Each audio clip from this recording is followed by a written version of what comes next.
So the other day I posted about cultivated meat, and let's just say people had opinions, which is fine, but it made me realize just how many people don't know what it is and why, in my opinion, it is so important that we support this emerging industry. First thing I should say is the animal agriculture industry, or Big Ag, spends a whole lot of money fighting back against any threat to their business model. This is why we see so much framing of alternative proteins as unnatural, ultra-processed, or unhealthy. We're even seeing strong themes of it in the manosphere, with completely untrue claims that soy is having adverse impacts on men or linking meat eating to masculinity.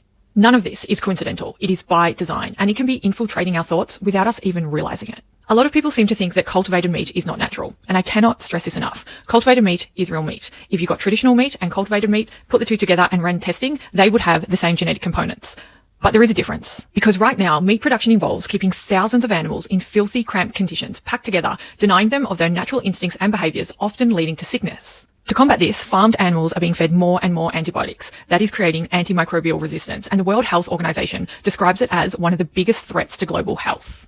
Then, of course, farmed animals have also been genetically modified or fed hormones to grow bigger, faster, so that they can be slaughtered quicker.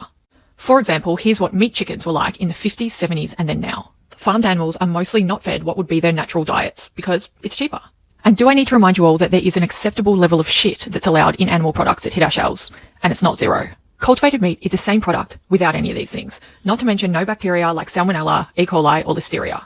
Some people will also claim that cultivated meat isn't healthy, something that is already proven about traditional meat. Processed meats are already classified as a Group 1 carcinogen, the same category as smoking cigarettes.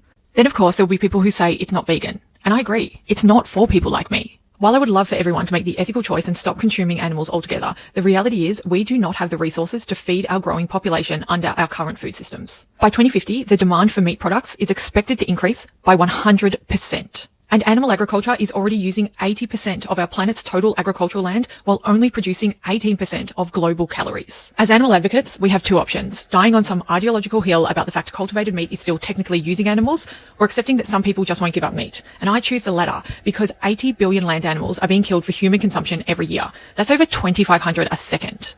These individual animals are almost always condemned to a life of confinement and suffering, with their deaths involving horrific methods such as electrocution or a slow and painful gassing. On the other hand, while yes, cultivated meat is an animal product, it involves taking one non-invasive cell sample from a living animal one time. They don't die, it usually doesn't even puncture the skin or draw blood. To give you an example, here's Lucy the lamb from Magic Valley.